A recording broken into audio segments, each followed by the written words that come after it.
ಎಲ್ಲ ಒಂದು ವಿದ್ಯಾರ್ಥಿಗಳಿಗೆ ನಮಸ್ಕಾರ. ನನ್ನ ಹೆಸರು ಪ್ರಮೋದ್ ಅಂತ ನಿಮಗೆಲ್ಲರಿಗೂ ಗೊತ್ತಿದೆ. ಇವತ್ತು ನಾವು ಎಜುಕೇಷನಲ್ ಸಮಸ್ಯೆ ಯೂಟ್ಯೂಬ್ ಚಾನಲ್ ವತಿಯಿಂದ ಮತ್ತೊಂದು ವಿಡಿಯೋ ಮಾಡ್ತಾ ಇದ್ದೀವಿ. ಅದು ಯಾವ ವಿಷಯಕ್ಕೆ ಸಂಬಂಧಪಟ್ಟಂಗಂದ್ರೆ ಗಣಿತ ವಿಷಯ. ಯಾವ್ದ ನಾವು ಸಣ್ಣಗಿರ್ತಾನೆ ಅಂದ್ರೆ ಬಾಲ್ಯದಿಂದಲೂ ನಾವು ಗಣಿತ ಕಲ್ಪಕ್ಕೆ ಬಂದೆವು, ಹೌದಿಲ್ಲ? ಒಂದನೇಂತಿಗಿದ್ದಾಗ ಒಂದಂಕಿ ಸಂಖ್ಯೆಗಳು, ಎರಡಂಕಿ ಸಂಖ್ಯೆಗಳು, ಎರಡನೇಂತಿಗೆ ಎರಡಂಕಿ ಸಂಖ್ಯೆಗಳು, ಮೂರನೇಂತಿದ 3 ಅಂಕಿ ಸಂಖ್ಯೆಗಳು, ನಾಲ್ಕನೇಂತಿದ 4 ಅಂಕಿ, ಐದನೇಂತಿಗೆ 5 ಅಂಕಿ, ಏನ ಕಳೀದ, ಕುಸುದ, ಗುಣಾಕಾರ, ಮಹಾಕಾರ ಇವೆಲ್ಲ ಲೆಕ್ಕ ಮಾಡ್ಕೊತ ಗಣಿತ ನಾವು ಕಲ್ಪಕ್ಕೆ ಬಂದ್ವಿ. ಬಟ್ ಗಣಿತ ಅಂದ್ರೆ ಯಾರು ಕೇಳಿದ್ರು ಹೇಳಕ್ ಬರ್ತದ?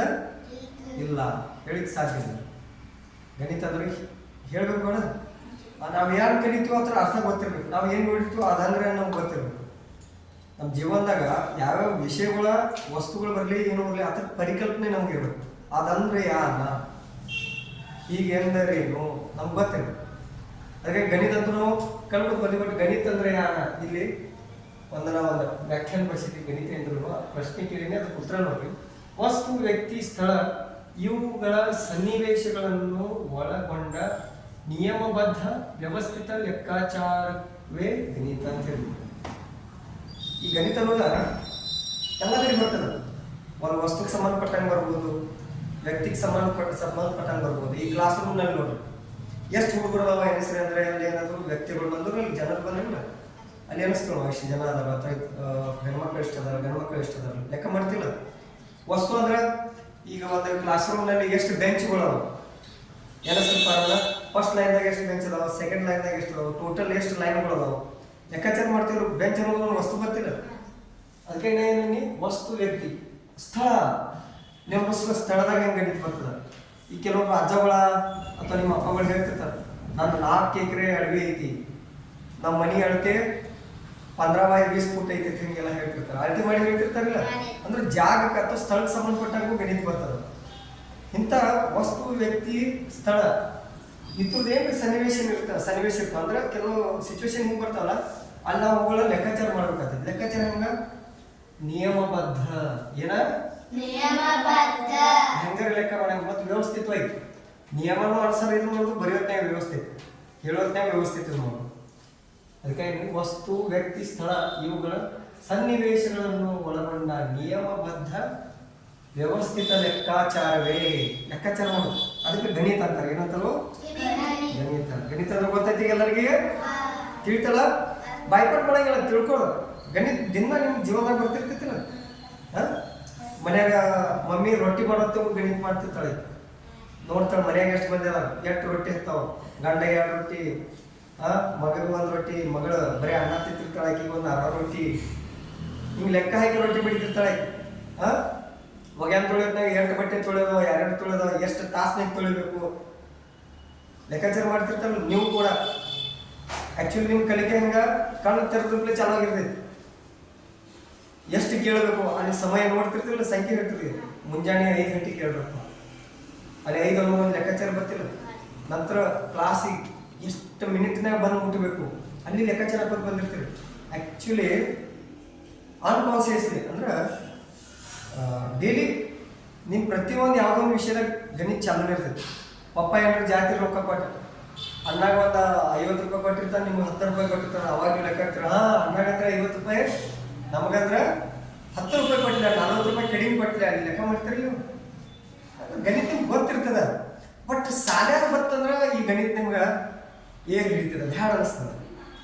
ಯಾಕ ಅದು ಬೋರ್ಡ್ ಮೇಲೆ ಬರೀತಿರ್ತದೆ. ಏನೋ ರೊಕ್ಕ ಕೊಟ್ಟ ಸರ್ಗಳು ಏನಾರ ಗಣಿತ ಕಲ್ಸತ್ರ ಅಂದ್ರೆ ಅವಾಗ ಭಾಳ ಹಿಡಿಸ್ತದೆ. ಗಣಿತ ಸ್ವಲ್ಪ ತಿಳಿತದೆ. ಗುರುಗಳು ಒಂದು 50,000 ರೂಪಾಯಿ ಕೊಟ್ಟರು, ಈ ಥರ ಒಂದು 30,000 ರೂಪಾಯಿ ಹೋಗಿ ಪ್ಯಾಟೆ ಹೋಗಿ ಖರ್ಚು ಮಾಡ್ಕೊಂಡು 2 ತಿನ್ನಕ್ಕೆ ತೊಗೊಂಡು ಅಂದ್ರೆ ಕರೆಕ್ಟ್ ಲೆಕ್ಕ ಮಾಡ್ತಿರ್ತೀವಿ. ಯಾಕ ಅಲ್ಲಿ ನಿಮ್ಗೆ ಬೇಕಾದ ವಸ್ತು ಸಿಕ್ಕಿರ್ತದೆ. ಬಟ್ ಸ್ಕೂಲ್ನಾಗ ಕ್ಲಾಸ್ ರೂಮ್ನಾಗ ಬಂದ ನಂತರ ಗಣಿತ ಅಂದ್ರೆ ನೀವು ಹೆದರಿ ಓಡ್ತೀವಿ. ಗಣಿತ ಅಂದ್ರೆ ಹೆದರಿ ಓಡುವ ಅವಶ್ಯಕತೆ ಇಲ್ಲ. ಆ್ಯಕ್ಚುಲಿ ಸ್ಕೂಲ್ನಾಗ ನಾವು ಸ್ವಲ್ಪ ವ್ಯವಸ್ಥಿತವಾಗಿ ಕಲ್ತ್ಕೊಂಡ್ರೆ ಅಂದ್ರೆ ಇದನ್ನು ನೀವು ನಿಮ್ಮ ಜೀವನದಾಗ ಬರುವಂಥ ಸನ್ನಿವೇಶದಾಗ ಗಣಿತ ಯೂಸ್ ಮಾಡ್ಕೋಬೋದು. ಇಲ್ಲಿ ನೋಡಿ, ಇನ್ನು ನೆಕ್ಸ್ಟ್ ಕ್ವಶನ್, ಗಣಿತದ ಲಾಭಗಳು ಏನ? ಗಣಿತದ ಲಾಭ ಇಲ್ಲಿ ನೋಡಿ, ಇಲ್ಲೊಂದು ಕೆಲವೊಂದು ಪಾಯಿಂಟ್ ಬಂದಿದೆ. ಆ್ಯಕ್ಚುಲಿ ಗಣಿತ ಎಲ್ಲ ಕ್ಷೇತ್ರದಾಗ ಬರ್ತದೆ. ಇಲ್ಲಿ ಕೆಲವೊಂದು ಪಾಯಿಂಟ್ ಹೇಳ್ತಾರೆ ಮತ್ತು ಉಳಿದಿರ್ತೀವಿ. ನೋಡಿ ಇಲ್ಲೇನಾದ್ರು ವಸ್ತುಗಳ ವ್ಯವಸ್ಥಿತ ನಿರ್ವಹಣೆ. ಒಂದು ಯಾವುದೋ ವಸ್ತು, ಈಗ ನಾನು ನಿಮ್ದೊಂದು ಮೊಬೈಲ್ ಕಂಪ್ನಿ ಐತಿ, ಮೊಬೈಲ್ ಕಂಪ್ನಿ. ಅವಾಗ ನೀವೇನು ಮಾಡ್ತೀರಿ, ಎಷ್ಟು ಮೊಬೈಲ್ ತಯಾರು ಮಾಡಿರಿ, ಇವತ್ತೊಂದು 10,000 ಮೊಬೈಲ್ ತಯಾರು ಮಾಡಿ ಆ ಥರ ಮಾರಾಟಕ್ಕೆ ಕೊಟ್ರಿ, 5,000 ರೂಪಾಯಿ 5,000 ಮೊಬೈಲ್ ಕೊಟ್ಟು ಆ ಮೊಬೈಲ್ ರೇಟ್ ಎಷ್ಟ, ಹಿಂಗೆಲ್ಲ ಡಾಟಾ ನೀವು ರೆಡಿ ಮಾಡಿರ್ತೀರಲ್ಲ, ನಿರ್ವಹಣೆ ಮಾಡ್ತಿರಲ್ಲ, ಹಂಗೆ ಆ ವಸ್ತುಗಳ ವ್ಯವಸ್ಥಿತ ನಿರ್ವಹಣೆ ಮಾಡ್ಬೇಕು ಅಂದ್ರೂ ಗಣಿತ ಬೇಕು. ಏನ್ ಬೇಕು? ಒಬ್ಬ ಇವತ್ತು ಕತ್ತದ ಅಂಗಡಿ ಇಪ್ಪ, ಗೊಬ್ಬರದ ಅಂಗಡಿ, ಆ ಗೊಬ್ಬರ ಮಾರವ ಕೂಡ ಲೆಕ್ಕಾಚಾರ ಇಟ್ಟಿರ್ತಾನೆ. ಯಾವ ಗೊಬ್ಬರ ಎಷ್ಟು ಬೇಕು, ಯಾವ ಕ್ಷೇತ್ರದಾಗ ಯಾವ ಗೊಬ್ಬರ ಕೊಡಬೇಕು, ಎಷ್ಟು ರೇಟಿಗೆ ಕೊಡಬೇಕು, ಎಲ್ಲ ಲೆಕ್ಕಾಚಾರ ಇಟ್ಟಿರ್ತಾರೆ. ವಸ್ತುಗಳ ಒಂದು ವ್ಯಾಪಾರದಾಗ ವ್ಯವಸ್ಥಿತ ನಿರ್ವಹಣೆ ಗಣಿತ ಬೇಕು. ಇನ್ನು ವೈದ್ಯಕೀಯ ಉಪಚಾರಕ್ಕಾಗಿ ಒಬ್ಬ ಡಾಕ್ಟರ್ ಒಂದು ಯಾವುದೇ ನೀವು ತಿಳ್ಕೊಂಡು ನೀವು ದವಾಖಾನೆಗೆ ಹೋಗ್ತೀರಿ, ಹೊಟ್ಟೆಗೆ ನೋಸಾತೈತಿ, ಊರಿಗೆ ಬಂದವ ಏನೇನೋ ಆಗಿರ್ತೀವಿ, ಹೋಗಿರ್ತೀವಿ, ಅವಾಗ ಡಾಕ್ಟರ್ ಟ್ರೀಟ್ಮೆಂಟ್ ಮಾಡೋದನ್ನ ಕೂಡ ಗಣಿತ ಬಳಸ್ತಾನೆ. ಏನು ಬಳಸ್ತಾ? ನೀವು ಅವ್ರು ಹೆಂಗ್ರಿ, ಅವ್ರಿಗೆ ಉರಿ ಚೆಕ್ ಮಾಡ್ತಾರೆ. ಏನು ಚೆಕ್ ಮಾಡ್ತಾರೆ? ಉರಿ ಚೆಕ್ ಮಾಡ್ತಿರ್ತಾರೆ. ಅವಾಗ ಆ ಥರ್ಮೋಮೀಟರ್ದಾಗ ನೋಡ್ತಾರೆ, 100 ಮೇಲೆ ದಾಟಿತ್ತಂದ್ರೆ ಅವ್ರು ತಿಳ್ಕೊತಾನು ಈಗ ಉರಿ ಹೆಚ್ಚದವು, ಡೇಂಜರ್ ಝೋನ್ದಾಗ ಐತೆ ಪೇಷಂಟ್, ಪಟಕ್ಸಿ ಒಂದು ಇಂಜೆಕ್ಷನ್ ಮಾಡ್ತಾರೆ. ಅಲ್ಲಿ ನಿಮ್ಗೆ ಏರಿದ ಒಂದು ಜ್ವರ ಟೆಂಪ್ರೇಚರ್ ಲೆಕ್ಕಾಚಾರ ಹಾಕಿ ಅವ್ನು ಇಂಜೆಕ್ಷನ್ ಕೊಡ್ತಾನೆ. ಮತ್ತು ಗುಳಿಗೆ ಬರೆದು ಕೊಡ್ತಿರ್ತಲ್ಲ, ಗುಳಿಗೆ ನಿಮ್ಮ ತೂಕ ನೋಡ್ತಿರ್ತಾರೆ, ಎಷ್ಟು ತೂಕ ಐತಿ, ಆ ತೂಕದ ತಕ್ಕಂತೆ ಒಂದು 15-20 ಕಿಲೋ ಒಳಗೆ ಇರ್ತಂದ್ರೆ ಅರ್ಧ ಗುಳಿಗೆ ತಿನ್ನಕ್ಕೆ ಬರೀಪ್ಪ ಅಂತೇಳಿ ಅರ್ಧ ಗುಳಿಗೆ ಬರೆದು ಕೊಡ್ತಾನೆ. 3 ಟೈಮ್ 2 ಟೈಮ್.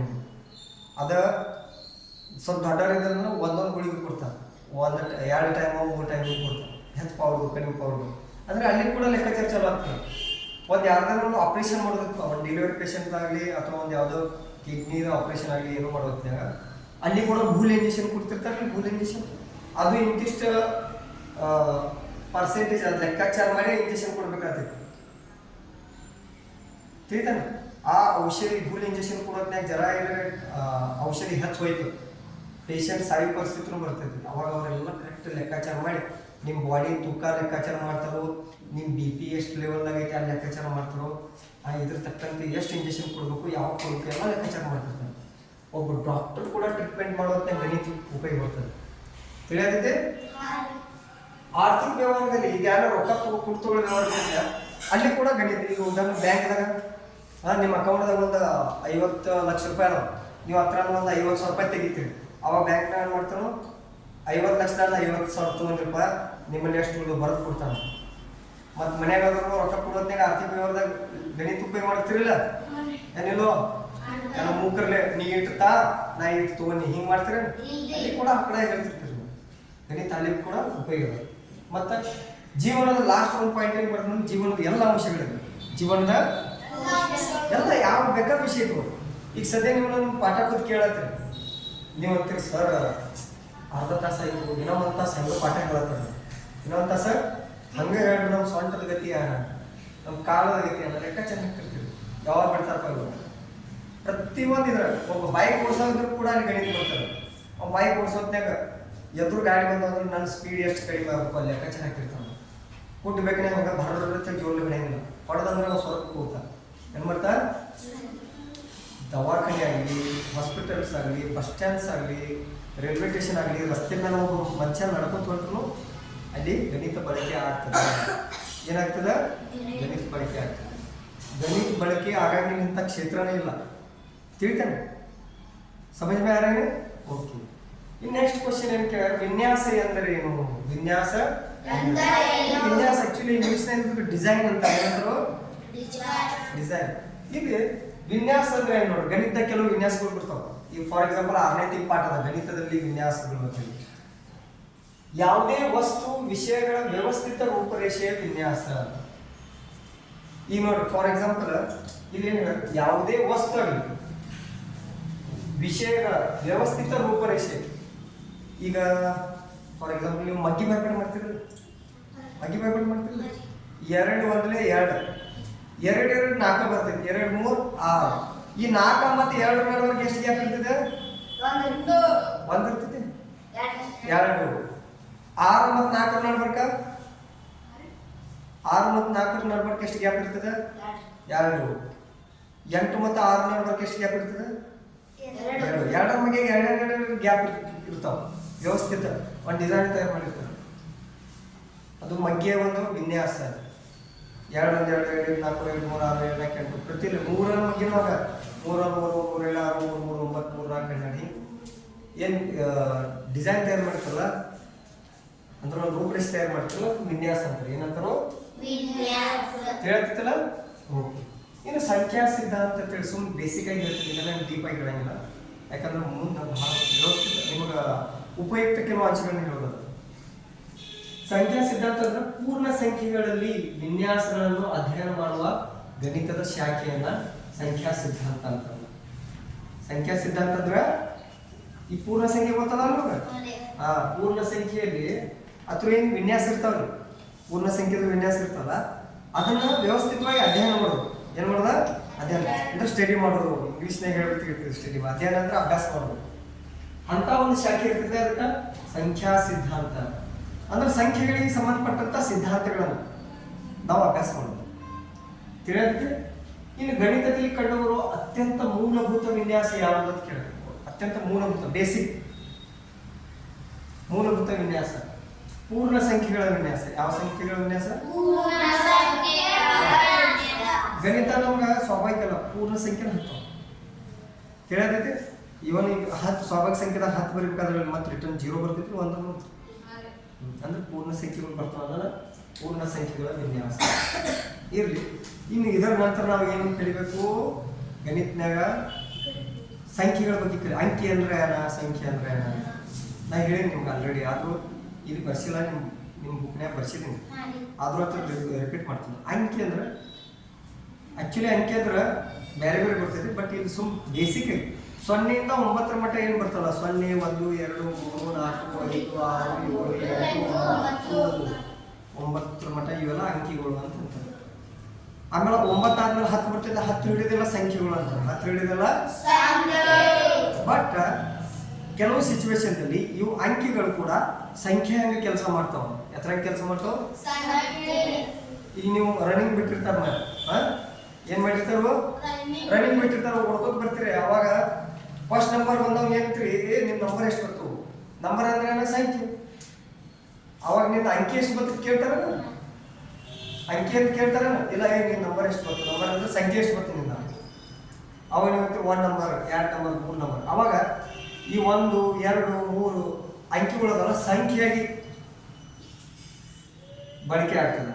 ಯಾರಾಗಿ ಸಂಖ್ಯೆಯಾಗಿ ಬಳಕೆ ಆಗ್ತದೆ. 1 ಅಂಕಿ ಸಂಖ್ಯೆಗಳು ಇರ್ತಾವ. ಎಷ್ಟು ಅಂಕಿ ಸಂಖ್ಯೆ?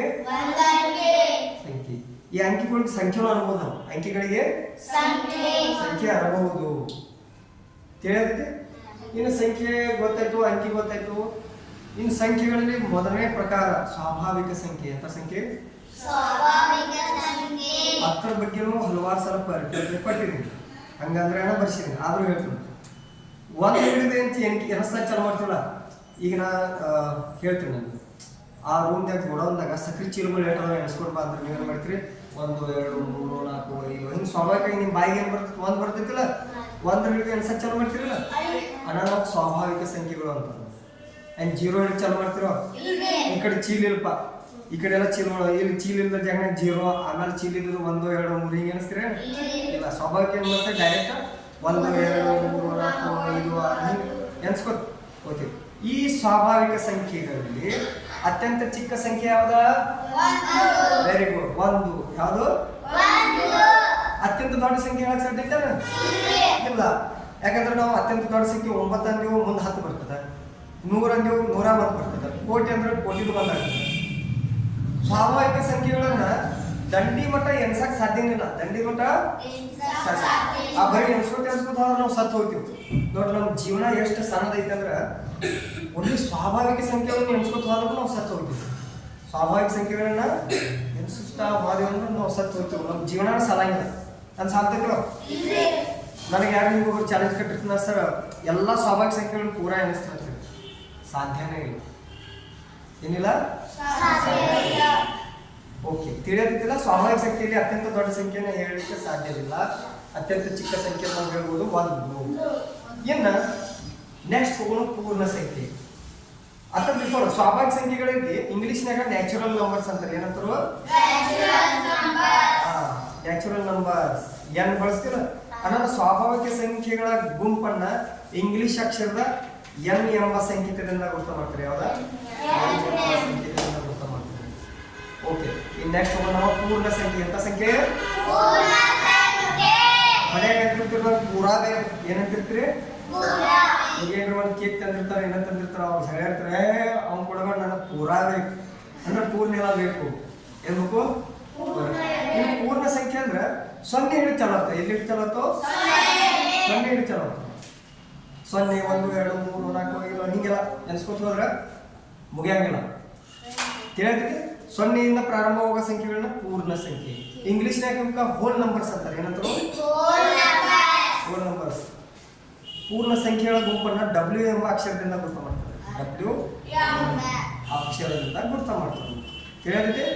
ಪೂರ್ಣ ಸಂಖ್ಯೆಗಳಲ್ಲಿ ಅತ್ಯಂತ ಚಿಕ್ಕ ಸಂಖ್ಯೆ. ಈಗ ಕ್ವಶನ್ ನಲ್ಲಿ ವಾದ ಮಾಡ್ಬೋದು. ನಾ ಈಗ ಮಾತಾಡೋ ಕ್ವಶನ್ ಪೂರ್ಣ ಸಂಖ್ಯೆಯಲ್ಲಿ ಅತ್ಯಂತ ಚಿಕ್ಕ ಸಂಖ್ಯೆ ಯಾವುದು?